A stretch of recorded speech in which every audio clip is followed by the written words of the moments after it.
The chair was too small, and Lyra Blackwell knew better than to complain about it. She folded herself carefully onto the wooden bench at the boarding house table, her knees angling upward in a way that made her feel like a child pretending at adulthood, and told herself that this was still better than sleeping under hedgerows. The other boarders glanced at her with that particular mixture of wariness and curiosity she had learned to expect, then looked away when she met their eyes. Green skin and tusks, even small ones, had that effect on people.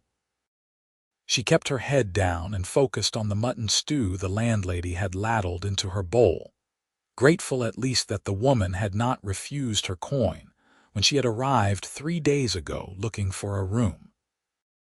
The cottage next door to the boarding house was hers now, or at least hers for as long as she could pay the monthly rent.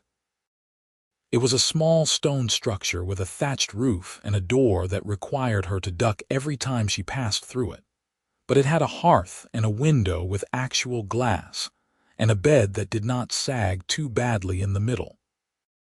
More than she had expected to find in a human settlement this close to the disputed borders, where orc raids were still fresh in memory, even if the war itself had ended 2 years past.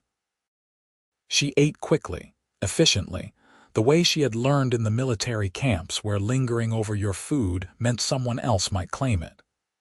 The stew was good, thick with turnips and barley, and she soaked up the last of the gravy with a heel of brown bread before rising from the too small bench.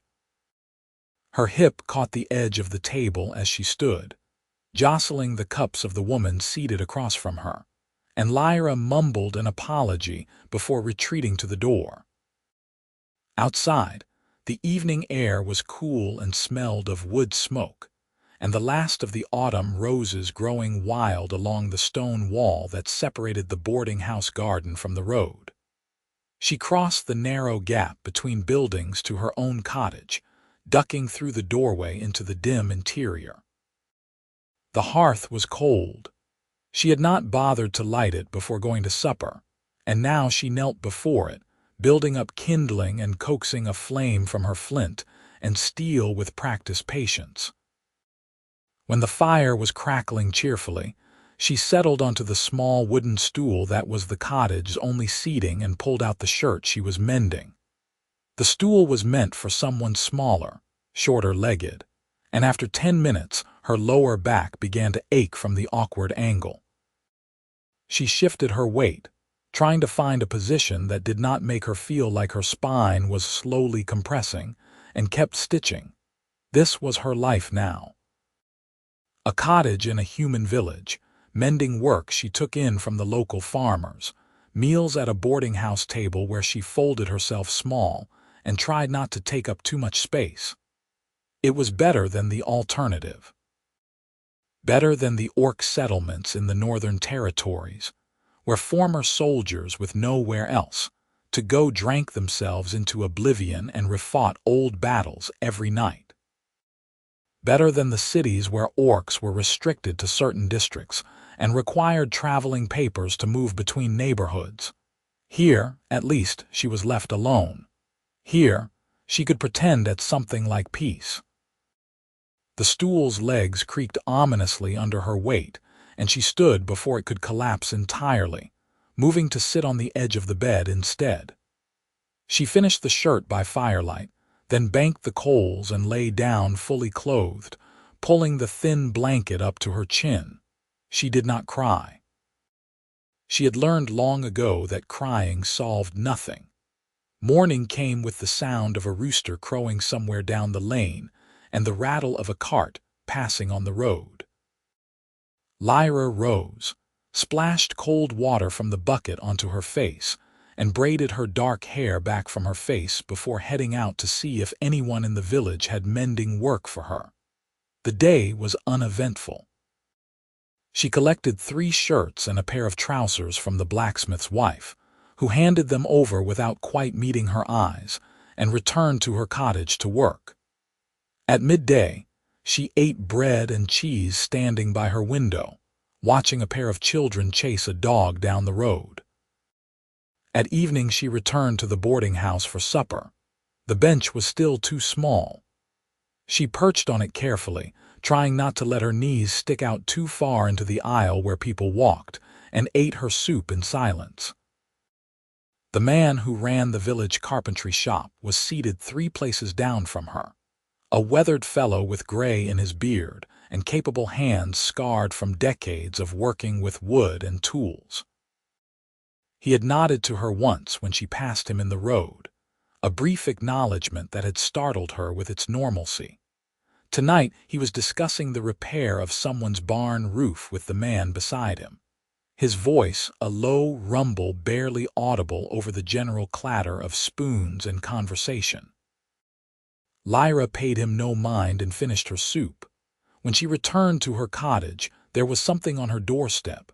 She stopped short, her hand going automatically to the knife at her belt, then froze as her mind caught up with her eyes. It was a chair. A simple, sturdy wooden chair with a high back and a woven rush seat, the wood still pale and smelling of fresh sawdust. It was larger than a normal chair, the seat wider and set higher off the ground, the back tall enough to support someone of her height. Lyra looked around, but the lane was empty in the gathering dusk. No one was watching from windows. No one was lurking in the shadows. She approached the chair slowly, half convinced it was some kind of trick, but when she reached it, there was nothing wrong with it that she could see. It was simply a chair, well made and solid, sized for someone her build. She ran her fingers over the smooth armrest, feeling the faint ridges where the plane had passed over the wood, and something in her chest tightened painfully. It took her 3 tries to get the chair through the doorway, angling it this way and that, until she found the right position. And then it was inside, sitting beside her hearth like it had always belonged there. She lit the fire and heated the leftover soup the landlady had let her take, ladling it into her wooden bowl before sitting down in the chair. It fit. Her feet rested flat on the floor. Her spine aligned comfortably against the back. Her arms rested naturally on the armrests. She sat in a chair that had been made for her body, for her proportions, and for the first time in longer than she could remember, she did not have to fold herself into a shape meant for someone else. The tears came before she could stop them, hot and sudden, spilling down her cheeks and dripping into her stew. She set the bowl aside and pressed her hands to her face, shoulders shaking with sobs she could not name, could not explain even to herself. It was just a chair, just a piece of furniture. But no one had ever built the world to fit her before, and the kindness of it, the casual thoughtfulness, broke something open inside her that she had kept locked away for years. She cried until she had no more tears, then wiped her face on her sleeve and picked up her bowl again. The stew was cold now, but she ate it anyway, sitting in her chair by the fire, and felt something she had almost forgotten. She felt welcome. In the morning she went looking for the carpenter. His shop was at the edge of the village, a large wooden building with wide doors that stood open to let in the light and air. Inside, the space was organized chaos, lumber stacked along the walls and tools hanging from pegs, sawdust covering the floor in a fine golden layer. The smell of cut wood was overwhelming, almost sweet, and Lyra paused in the doorway to let her eyes adjust to the dimmer interior. A man was bent over a workbench near the back, planing a long board with steady, rhythmic strokes. He was younger than the gray, bearded carpenter from the boarding house, perhaps in his late 20s, with dark hair that curled at the nape of his neck and forearms corded with muscle from years of physical labor. He did not look up at her arrival, focused entirely on his work. Lyra cleared her throat. "Excuse me." He startled, jerking upright and nearly dropping the plane, and turned to face her. His eyes were a clear hazel, and they widened slightly when he saw her, but he did not step back or reach for a weapon. He just stood there, holding the plane, and waited. "The chair," Lyra said, and her voice came out rougher than she intended. "Someone left a chair at my door last night. Was that you?" He stared at her for a long moment, then nodded once, a short, jerky movement. "Why?" she asked. His mouth opened, closed. He set the plane down on the workbench with exaggerated care, then looked at her again. "You needed one," he said finally. His voice was quiet, almost hesitant, as if he was unused to using it. "I did not ask for one. I know." He picked up a scrap of wood from the bench, turned it over in his hands. "You looked uncomfortable. At supper, I thought. A chair." The words came out haltingly, awkward and unfinished, and Lyra realized he was struggling to explain himself. She waited, but he did not seem to have anything else to say. He just stood there, turning the wood scrap over and over in his hands, and would not quite meet her eyes. "Thank you," she said at last. "It is a good chair." His shoulders relaxed slightly, and he nodded again. "Good, I am glad." She should leave. She had said her thanks, and there was no reason to linger, but something kept her rooted in the doorway. "What do I owe you for it?" "Nothing." The word came out sharp, almost alarmed. "It was a gift. I cannot accept something so valuable without payment." "It is just a chair." He set the wood scrap down and finally looked directly at her, his hazel eyes serious. "Please, I wanted to make it for you." There was something in his voice, some note of sincerity that made her believe him, and after a moment she nodded. "Then thank you," she said again. "I appreciate it." She turned to go, but his voice stopped her. "I am Yann," he said. "Yann Merrick." She looked back over her shoulder. "Lyra Blackwell." "I know," he said, and then flushed as if he had said something wrong. "I mean, I heard someone say at the boarding house." Despite herself, Lyra felt the corner of her mouth twitch. "Goodbye, Yann Merrick." "Goodbye." She left the shop and walked back to her cottage, and if she felt his eyes on her back the whole way down the lane, she told herself it was only her imagination. The days settled into a rhythm. Lyra took in mending and laundry work, building a small list of clients who were willing to overlook her green skin in exchange for her neat stitches and reasonable prices. She ate at the boarding house most evenings, sitting on the too small bench and keeping to herself, and returned to her cottage to sit in her chair by the fire. Yann Merrick was always at the boarding house table, usually seated a few places away, and he always nodded to her when she arrived. He did not speak much, she noticed. He ate his meals in silence and listened to the conversations around him with the air of someone more comfortable observing than participating. Once or twice she caught him watching her, but when she met his gaze he looked away quickly, focusing on his plate. A week after the chair appeared, she found a wooden crate on her doorstep. It was filled with neatly split firewood, the pieces all cut to the same length and stacked with geometric precision. There was no note, but she knew who had left it. 2 days later, she woke to find her cottage door sitting slightly askew in its frame. She opened it cautiously, and it swung wide without requiring her to duck. The lintel had been raised, the frame rebuilt to accommodate someone of her height. She stood in the doorway, running her fingers over the new wood, and felt that same tightness in her chest. She went to the carpentry shop after breakfast. Yann was outside, loading boards onto a cart, and he looked up when she approached. "The door," she said. He nodded, wiping sawdust from his hands onto his trousers. "It was too short. You cannot keep doing this." "Doing what?" "Giving me things. Changing my cottage. I cannot pay you for this work." He was quiet for a moment, his gaze steady on her face. "I am not asking you to pay me."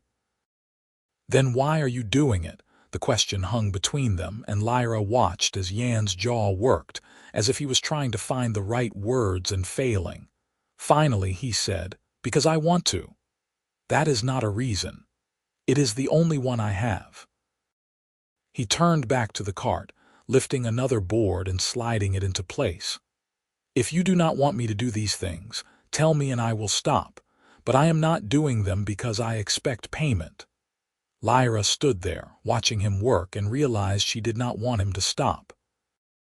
The chair, the firewood, the door, they were all small kindnesses in a world that had not been kind to her, and the thought of refusing them felt like closing a door she had only just opened. But accepting felt dangerous in a different way, like admitting to a need she had spent years denying. "I do not understand you," she said at last. He glanced at her, and there was something like a smile at the corner of his mouth. "That is fair," he said. "I do not always understand myself." She left him to his work and returned to her cottage. And that night she sat in her chair and tried to make sense of the strange, quiet man who kept building her a place in the world. The autumn deepened, the leaves turning gold and red before falling from the trees, and Yann's silent campaign continued. She found a small shelf mounted on her cottage wall at a height she could reach without stretching. A new shutter on her window, fitted with hinges that did not squeak. A wooden bench appeared beside the village well, wider and sturdier than the old one, and though it was ostensibly for everyone, Lyra noticed it was built to her proportions. The other villagers noticed too. She heard the whispers, saw the sidelong glances when she passed. The orc woman and the carpenter. She waited for the hostility, the anger, but it never came. Instead, people seemed almost curious, as if they were watching a story unfold and waiting to see how it ended. At the boarding house, Yann began sitting closer to her at the table. Not beside her, not yet, but near enough that she could hear him when he spoke, which was still rarely. He had a low, pleasant voice, and when he did join a conversation, it was usually to offer some practical observation or quiet joke that made the others laugh. One evening in late October, when the first frost had silvered the grass and her breath misted in the air, Lyra arrived at the boarding house to find Yann had saved the seat beside him. He gestured to it as she approached, and after a moment's hesitation, she sat down. The bench was still too small, but somehow it felt less uncomfortable with him beside her. "Cold tonight," he said, ladling stew into his bowl. "Yes." She accepted the ladle from him and filled her own bowl. "Winter will be here soon. You have enough firewood." "More than enough, thanks to you." He ducked his head, and she realized he was pleased. They ate in companionable silence, and when the meal was finished and the other boarders began to drift away to their rooms, Yann walked with her back to her cottage. "You do not have to escort me," she said. "It is only a few steps. I know. I wanted to." They stopped at her door, and in the light spilling from her window she could see his face clearly. He was looking at her with an expression she could not quite read, something soft and yearning and almost nervous. "Lyra," he said, and then stopped. She waited. He took a breath, let it out. "I like spending time with you." "I like spending time with you too," she said, and watched his face light up. "Good, that is good." He ran a hand through his hair, making it stand up in unruly curls. "I was not sure if you—" "I am not very good with words. I have noticed," he laughed, a surprised, genuine sound that made her smile. "I am much better with wood." "You are very good with wood," she agreed. "The chair is still my favorite thing in the cottage. I am glad." He hesitated, then added, "I could make you a table if you wanted, to match." "Yann," she said his name gently, and he looked at her. "Why are you doing all of this?" He was quiet for so long she thought he might not answer. Then, so softly she almost did not hear it, he said, "Because when I look at you, I see someone who deserves to be comfortable, to have nice things, to not have to make herself smaller to fit into spaces that were not built for her." He met her eyes. "And because I like the way you look when you sit in the chair I made, like you belong." The words settled into her like warmth, like coming in from the cold to a banked fire, and Lyra realized with a start that she was falling for this man. This strange, quiet carpenter who spoke with his hands and built her a place in the world one piece at a time. "I would like a table," she said, "if you want to make one." His smile was bright enough to rival the stars. "I will start tomorrow." He did. Lyra saw him carrying boards past her window in the morning, heard the sound of sawing and hammering from the direction of his shop throughout the day. She went about her own work, mending and washing and delivering finished garments to her clients, but her mind kept drifting back to Yann and his tools and the table he was building for her. 3 days later, he knocked on her door just after dawn. When she opened it, he was standing there with a table balanced on his shoulder, a beautiful piece of work with turned legs and a smooth top that gleamed in the early light. "Where do you want it?" he asked. She stepped aside to let him in, and together they maneuvered it into place beside the window. It was the perfect height, the perfect size for her small cottage, and when Yann stepped back to survey his work, she saw the pride in his face. "It is beautiful," she said. "I am glad you like it." He ran his hand over the top, checking for rough spots she knew he would not find. "I made the chairs to match, if you want them. Chairs, plural, too." He looked at her, and there was something vulnerable in his expression. "In case you have company." He meant himself, she realized. He was asking, in his roundabout way, if she wanted him to visit, if she wanted to share meals with him in her cottage at a table he had built for two. "I would like that," she said. "Very much." He brought the chairs that evening, and they ate together at her new table, stew and bread and apples from the landlady's tree. Yann talked more than she had ever heard him talk, telling her about his apprenticeship with the gray, bearded carpenter, his plans to expand the shop, the commission he had just received to build a new altar for the village church. She listened, asking questions, and learned that, when he was talking about his work, he forgot to be shy. It became their routine. Most evenings, Yann would arrive at her door with some contribution to the meal, bread he had bought from the baker or vegetables from his own small garden, and they would eat together at the table by the window. Afterward they would sit by the fire, Lyra mending or spinning wool while Yann whittled small figures from scraps of wood, and talk about everything and nothing.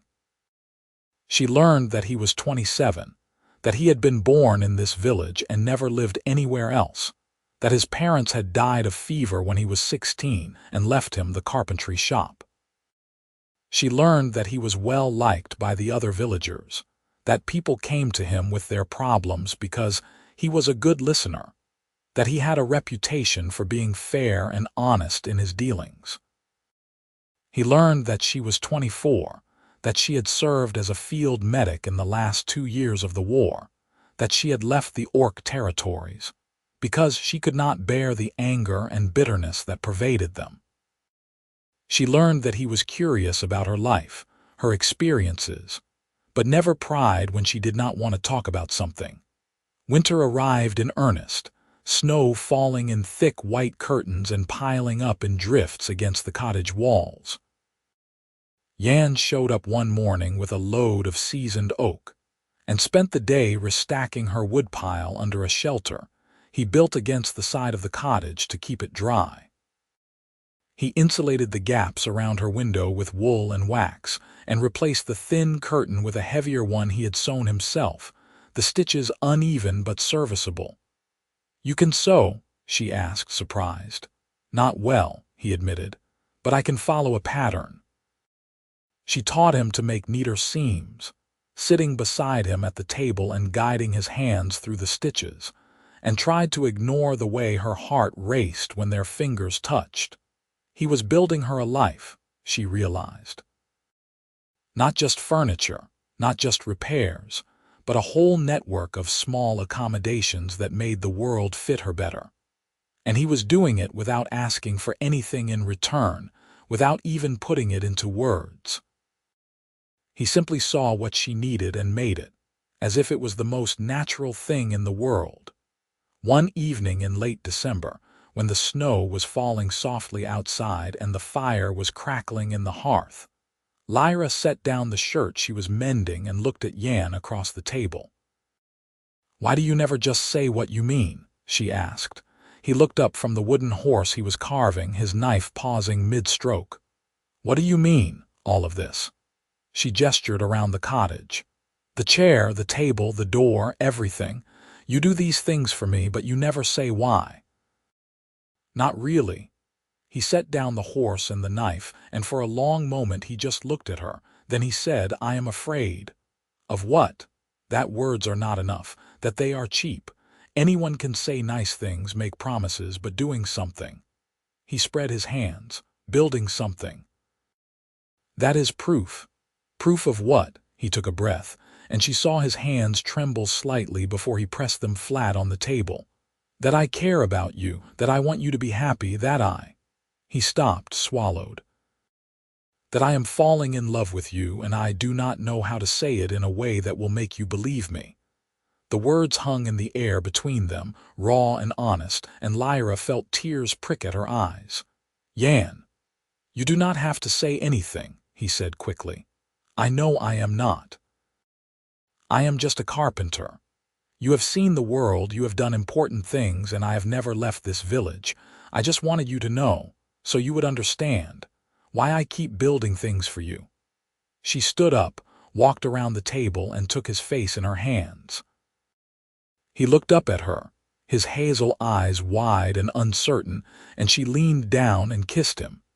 He made a small, surprised sound against her mouth, and then his hands came up to her waist, pulling her closer. She had kissed men before, quick stolen moments during the war when everyone was looking for comfort and connection, but this was different. This was slow and sweet and deliberate, a conversation they were finally having without words getting in the way. When they pulled apart, she rested her forehead against his and said, "I am falling in love with you too." His smile was radiant. "You are. Yes, you strange, wonderful man who speaks with his hands instead of his mouth. Yes." He laughed and pulled her down onto his lap, and they sat there by the fire, wrapped in each other's arms, while the snow fell outside and the world shrank to the warm circle of firelight. They were not secretive about their relationship, but neither did they announce it. They simply continued as they had been, eating meals together, spending evenings in her cottage, and the village drew its own conclusions. Lyra braced herself for hostility, for someone to object to a human man courting an orc woman, but the pushback never came. Instead, the landlady started giving them knowing smiles, and the blacksmith's wife began including little extras when she brought her mending, a jar of jam or a honeycomb wrapped in cloth. "They like you," Yann said one evening, watching Lyra spread jam on bread. "They like you," she corrected. "And they know you care about me, so they are being kind." "Is that so different?" she considered. "No," she admitted. "I suppose it is not." Winter deepened, and Yann continued to build, a set of shelves for her herbs and medicinal supplies. A larger loom so she could weave fabric as well as mend it. A chest for her clothes with her initials carved into the lid. Each piece was made with care, fitted to her needs and proportions, and each one made her feel more rooted, more at home. In February, when the days were still short and the cold still bitter, Yann arrived at her door with a strange expression on his face. "I have been thinking," he said. Lyra set aside the sock she was darning and gave him her full attention. "About what?" "About this." He gestured vaguely between them. "Us and your cottage and my cottage. You have a cottage, a house, really. Behind the shop, it was my parents'." He sat down across from her, his hands twisting together on the table. "It is bigger than this place, 3 rooms. But it is just me there, and you are here, and I keep walking back and forth between them, and I thought." He trailed off, and Lyra waited. She had learned that Yann needed time to arrange his words, and pushing him only made it harder. "I thought," he said at last, "that maybe we could. Combine them, the cottages. Not literally, they are too far apart, but you could move into my house with me if you wanted. Her heart kicked hard against her ribs. You are asking me to live with you. Yes, but only if you want to. I do not want to pressure you. He looked at her earnestly. I want to wake up with you there. I want to come home from the shop and find you there. I want to build a life with you, not just furniture. She reached across the table and took his hands in hers. I want that too. His face lit up. You do? Yes, but Yann. She squeezed his fingers. You have to use your words sometimes. I love the things you build for me. I love that you show me how you feel through your work, but I need to hear it too. Do you understand? He nodded slowly. I will try. I am not good at it, but I will try. That is all I ask. They sealed the agreement with a kiss, and the next day Yann helped her pack her belongings and move them to his house behind the shop. It was indeed bigger than her cottage, with a bedroom and a main room and a small kitchen, and all the furniture was built to normal human proportions. Lyra looked around at the 2 small chairs and the 2 low table and the bed that would barely fit her, and then looked at Yann. He was grinning. I know, he said. I am going to rebuild all of it. I have been planning it for weeks. All of it, all of it. I want this to be our home, Lyra. Not my house that you are living in. Ours. She kissed him for that, long and deep, and then they set to work. Over the next month, Yann dismantled and rebuilt the interior of the house piece by piece. He made a new bed, wide and sturdy, with posts he carved with vines and flowers. He made chairs and a table for the kitchen, a bench for the main room, shelves and cupboards and storage chests. He widened the doorways and raised the lintels, and Lyra helped where she could, holding boards steady while he sawed, sanding rough edges, sweeping up sawdust. They worked side by side, and slowly the house transformed into a space that fit them both. Lyra added her own touches, curtains she sewed and rugs she wove, clay pots of herbs on the windowsills and a wreath of dried flowers above the hearth. It stopped being Yann's house and became theirs, a place they had built together. In March, when the snow was melting and the first green shoots were pushing up through the mud, Lyra woke to find Yann sitting on the edge of the bed, watching her with that soft expression she had come to recognize. "What is it?" she asked, still half asleep. "I love you," he said. I wanted to say it, with words. "I love you, Lyra." She smiled and pulled him back down beside her. "I love you too." They lay there in the early morning light, and Lyra thought about how far she had come. From a soldier with no home, folding herself small to fit into a world that did not want her, to this.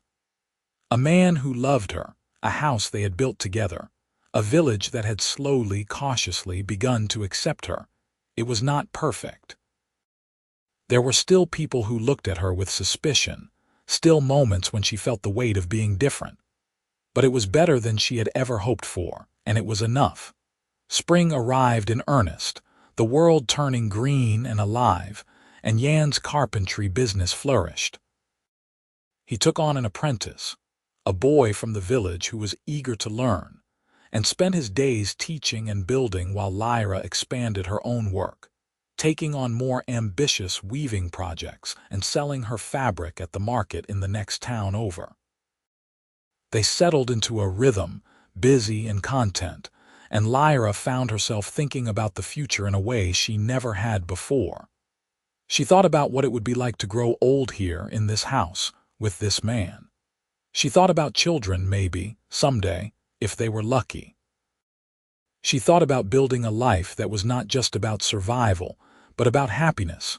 One evening in late April, Yann came home from the shop with sawdust in his hair and a thoughtful expression. "I have been working on something," he said. Lyra looked up from the pot of soup she was stirring.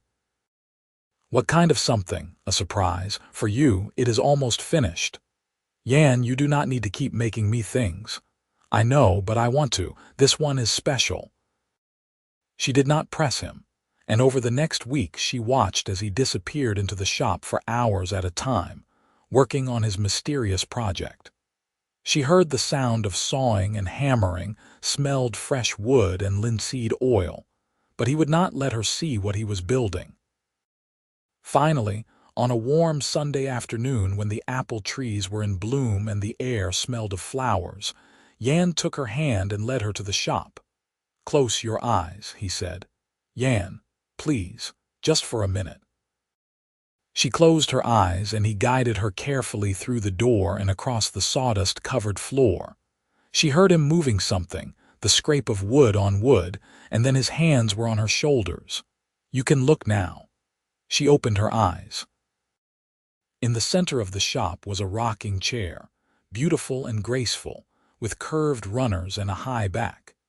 It was made of cherry wood, polished to a warm glow, and the armrests were carved with the same vine pattern he had used on their bed. But what made her breath catch was the size.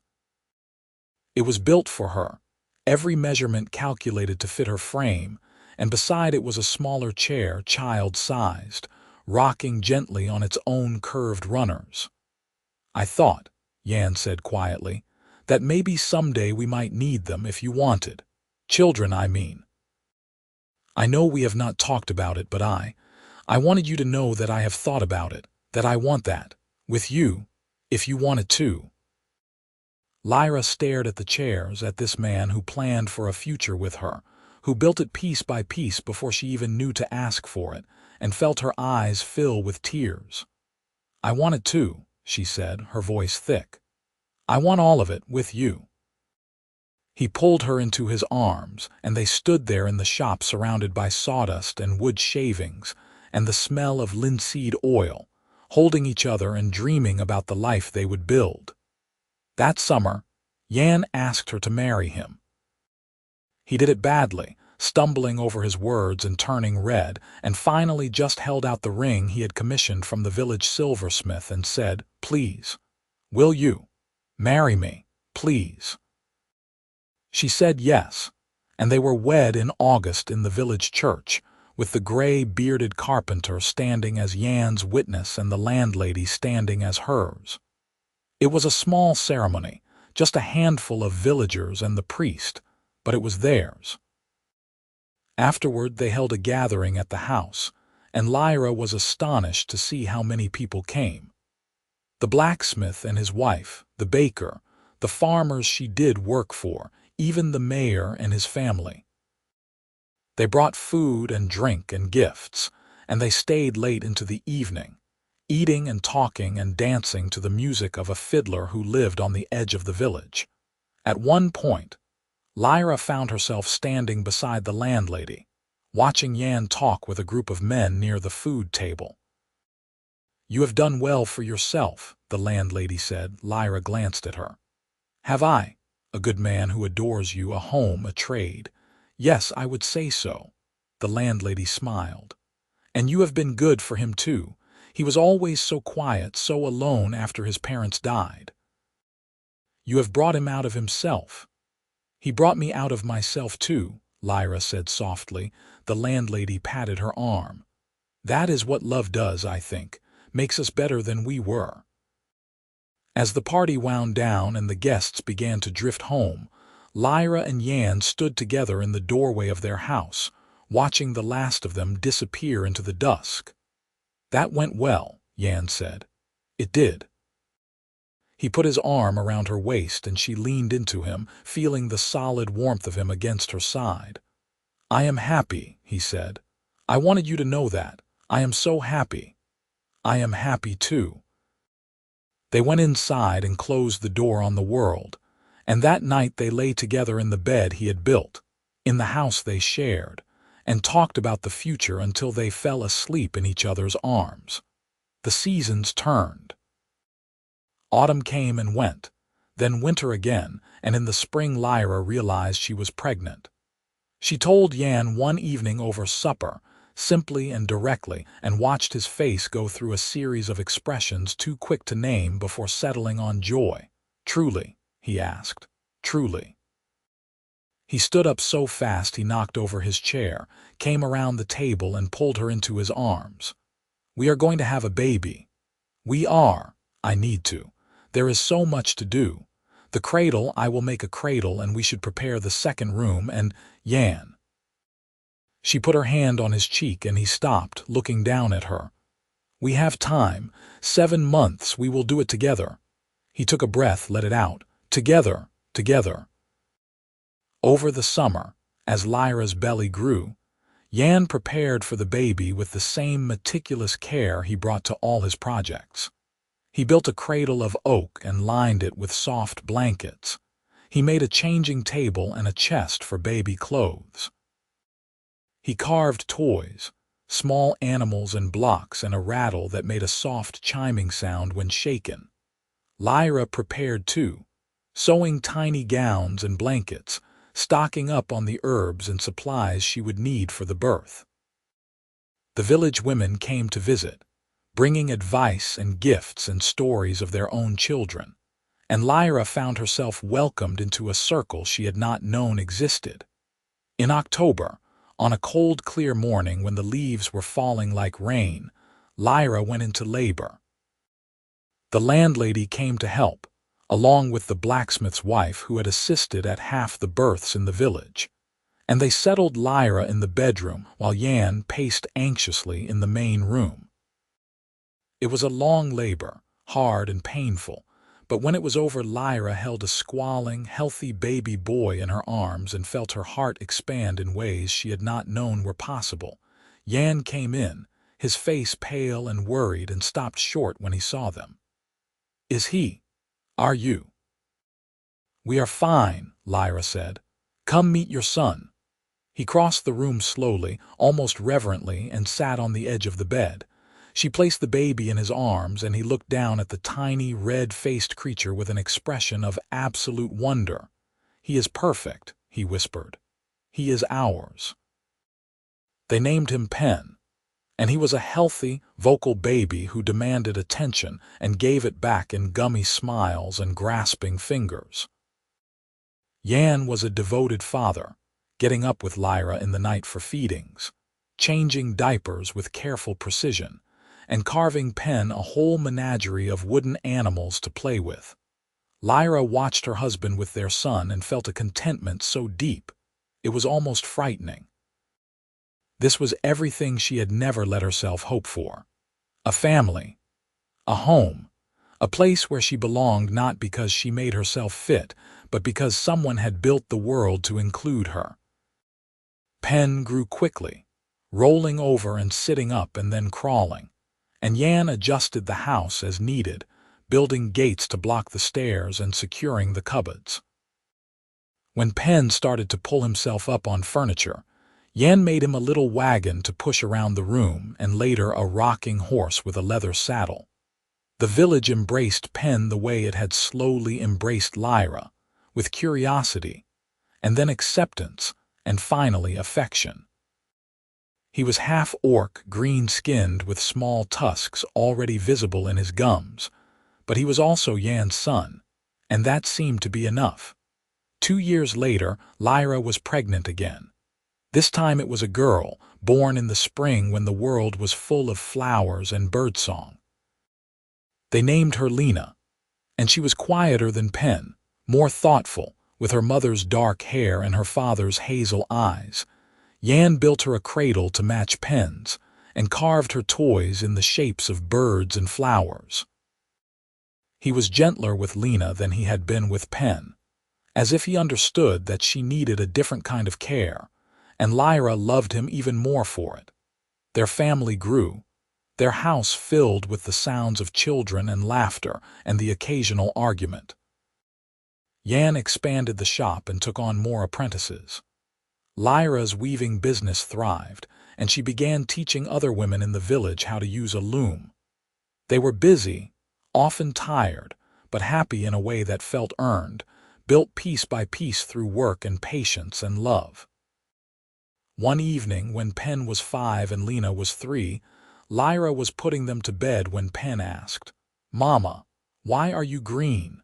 She had been expecting the question, had prepared for it, but it still made her chest tighten.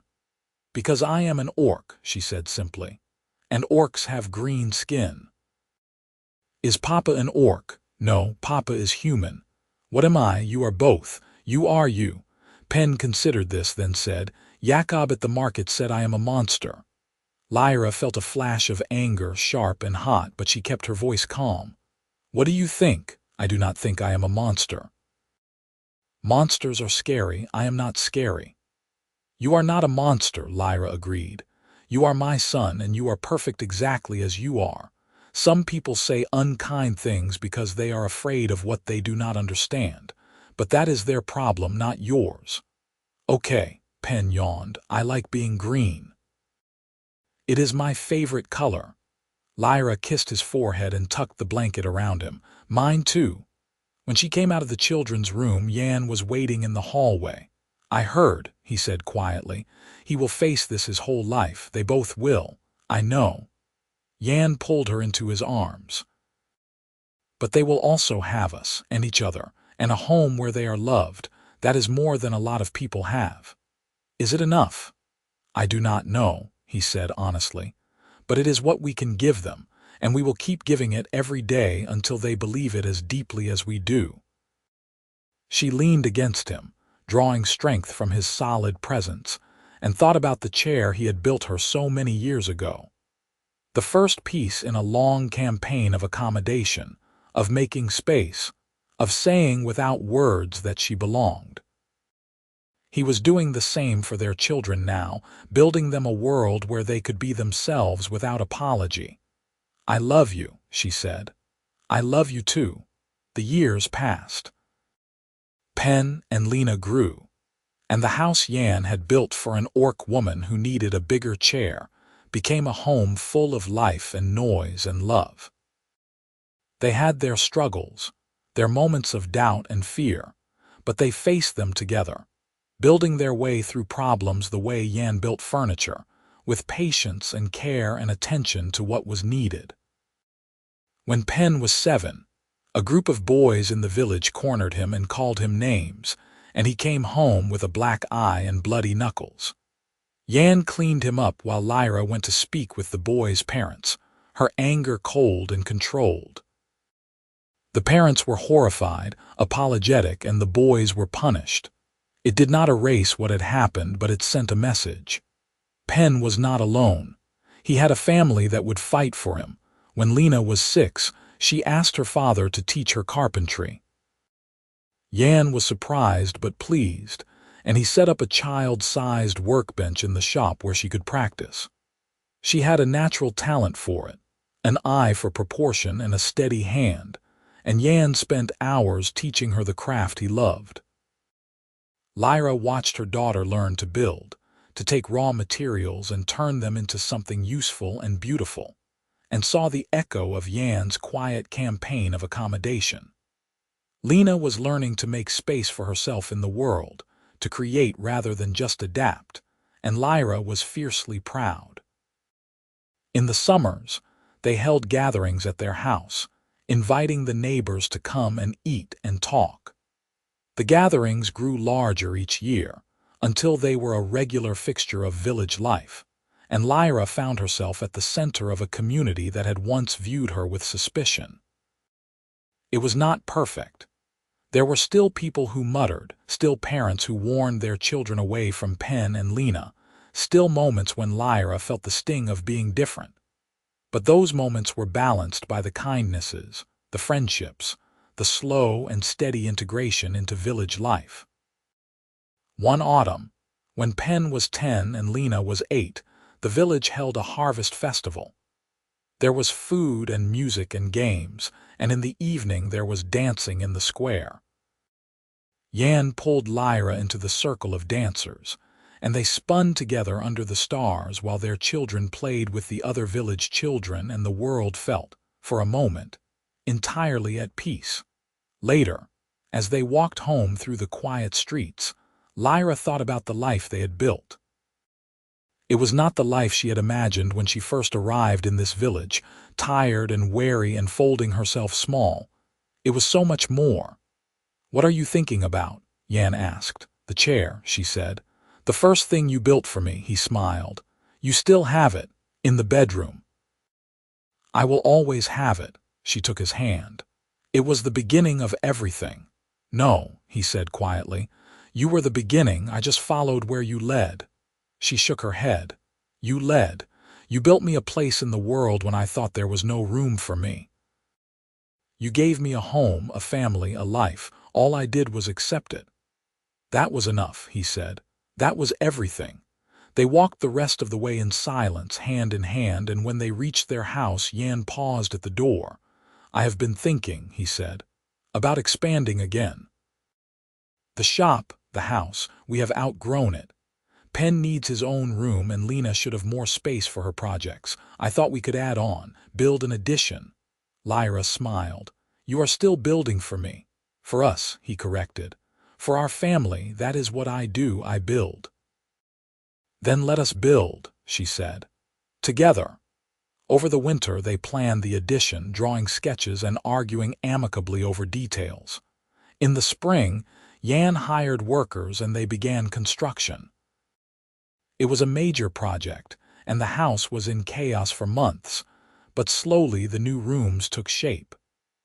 A bedroom for Penn, a workshop for Lena, a larger kitchen for Lyra's expanding cooking and preserving efforts.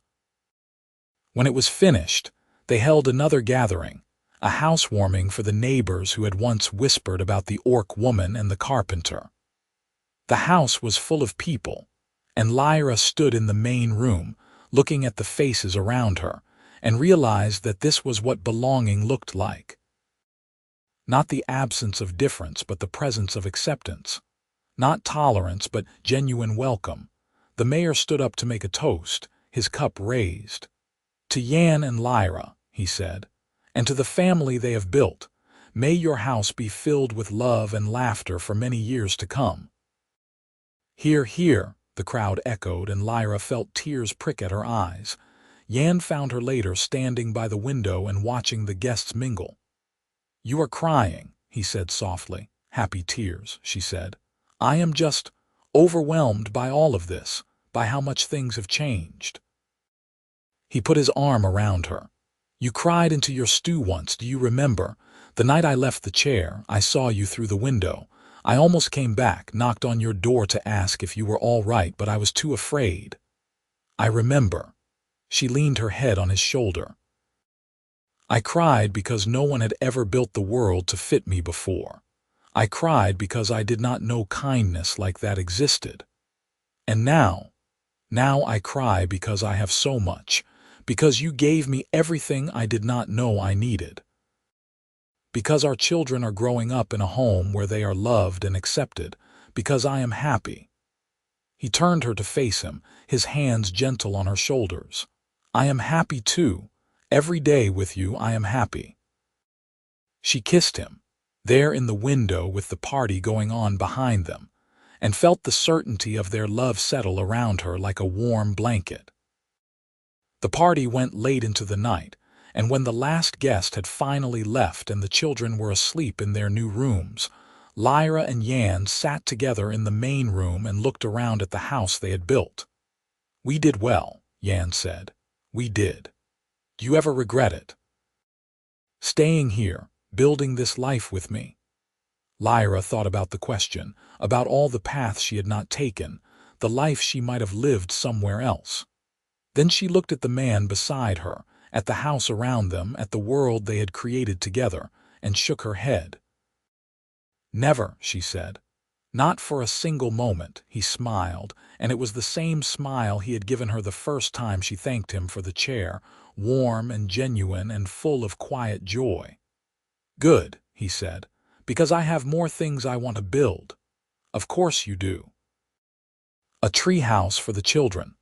A new shed for storage. Maybe another addition in a few years if we— She put her hand over his mouth, laughing. One project at a time, Yann. He kissed her palm, and they sat there in the firelight, planning and dreaming and building their future together. Word by word, piece by piece, with love and patience and the kind of devotion that is measured not in grand gestures but in 1,000 small accommodations that add up to a life. Outside, the world continued on, with its wars and prejudices and struggles, but inside their home, Lyra and Yann had built something different.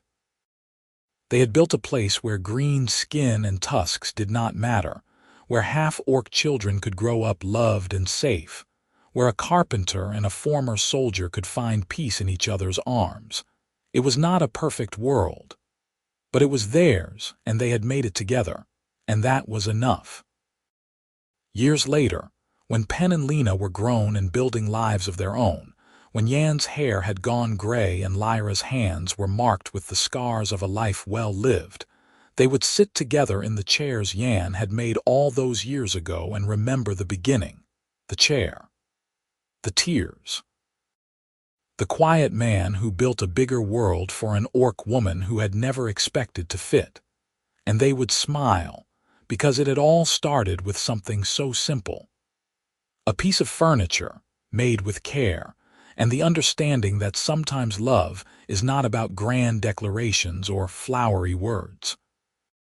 Sometimes love is about seeing what someone needs and building it for them, piece by piece, until they have a place to belong.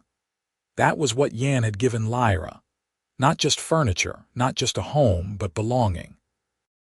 The deep, abiding certainty that she was valued, that she mattered, that she deserved to take up space in the world. And in return, Lyra had given Yann something just as precious. She had accepted his love, clumsy and inarticulate as it sometimes was, and she had loved him back with the same fierce devotion. She had built a life with him, taught him that words and actions were both important, and given him a family that was the culmination of everything he had ever worked for. Together, they had built something that lasted. Not just a house, but a home. Not just a relationship, but a partnership. Not just a life, but a legacy. And it had all started with a chair. The chair that was still in their bedroom, worn smooth from years of use, but as sturdy as the day Yann had built it. The chair that Lyra had cried over so many years ago because it was the first piece of evidence that someone saw her, really saw her, and thought she deserved better. It was the chair that changed everything, and they would never forget it.